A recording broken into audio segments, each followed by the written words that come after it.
Hi guys, my ballroom friends. Today we'll talk about directions in the ballroom. Maybe you know it, maybe you don't, but even repetition will improve your condition. Let's go.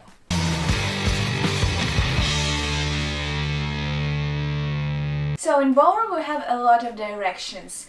First of all, we need to know that we have two long sides and two short sides. Here I have a tiny room, so we'll have all sides equal, but let's imagine that this is a long side and we go and go and go and go and go. This is short side, this is long side again, and this is short side. For example, you stand at the beginning of the long line and you turn your toes straight forward and you go like that, counterclockwise. So this direction calls line of dance. And when you reach the corner, you turn to the next line. In this case, it's going to be short line, but your toes look also straight forward, and that's going to be the same line of dance. And we'll walk like that until we reach next corner, then this corner, and then this corner. So remember, when your toes looking straight forward and you walk counterclockwise, that's line of dance. You can walk facing line of dance or back into the line of dance. So the same direction, same circle, but you walk backwards like that. Okay? If you go the same thing forward but clockwise, that is called against line of dance. You can walk facing or backing. Next direction will be facing diagonally to the wall and backing diagonal to the wall, but we will start from facing diagonal to the wall. So how we decide which wall we need to turn? So if we start on our long line, we need to check which wall is the closest one to that direction that we are already moving. So we already passed that backward wall and we walk forward. That means that this wall is the closest one. In this case, we don't think about this wall behind it because we already passed it. We turn our toes diagonally, then this is facing diagonally to the wall, and this is backing diagonally to the wall. We walk and dance like that to go to the line of dance, through the line of dance, until we reach next corner. Here we can transfer, we can make a transition even during some move from this direction to the next direction, to the short line. And when we start to dance already that way, then when we start to dance already on the short line, this wall will be our closest one. So we turn our toes, in this case, that way. This is going to be facing diagonal to the wall, it's going to be backing. And then you go to the next line, and when you reach the next long line, you need to check that this is going to be your facing diagonal to the wall, and this is backing. And then you go here. If you still have some steps, even one step, that direction, you still have like this direction going to be facing diagonal to the wall. But if you already start to curve, even in the middle of the move, that way, that means that you already start to move on the short line, and you need to think that that wall gonna be your closest one. So think you have 4 walls, and remember and think which wall is your right now. Okay, and next thing.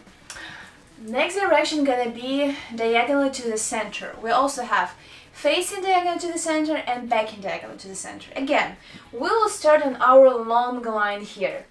So our center is going to be there, and we turn our foot like this. This is going to be facing, it's going to be backing. And even if we have like little space and our line is going to be end soon, we still imagine that this center somewhere far that way. So we imagine that this line is like internal, not internal. Eternal. Eternal. Or infinite.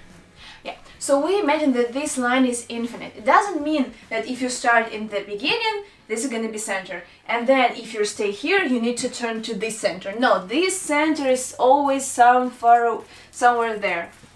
And as I said about backing and facing diagonal to the wall, here, if we have even one step still going to this long line, we still have this direction. But when we start already have some steps to the short line, in this case, we turn our feet this way, and that's gonna be our facing diagonal to the center and backing. And we'll move like that on our short line. Then, for example, this is a corner.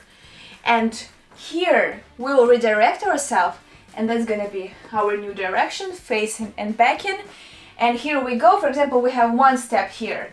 Again, on the short line, on our long line. We have one more step on our long line. In this case, if teacher will say to you, you're staying still on a long line, make a step, and you need to stay direction like facing diagonal to the center. So you need to stay like that. If teacher said, okay, you already passed long line, you need to curve to the new short line, and then in the end of this move, you will end up on the facing diagonal or backing diagonal to the center, already on the new line. So in this case, that's gonna be backing diagonal to the center. Center is gonna be somewhere there, and that's gonna be facing diagonal to the center. And also, there are other directions, not very commonly used in ballroom, but still. Here, if you turn like that, and this is long line, this is facing to the wall, and if you make a step that direction, here also you can, if you move like that, that's gonna be facing to the center in this case. And this also, when you go to the short line, here we'll have, this is facing to the wall, this is facing to the center, and etc. on these two angles the same.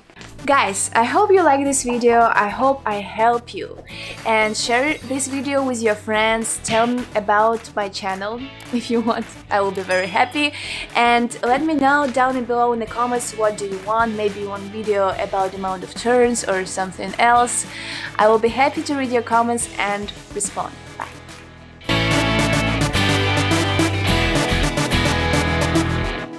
But even repetition is a mother intuition.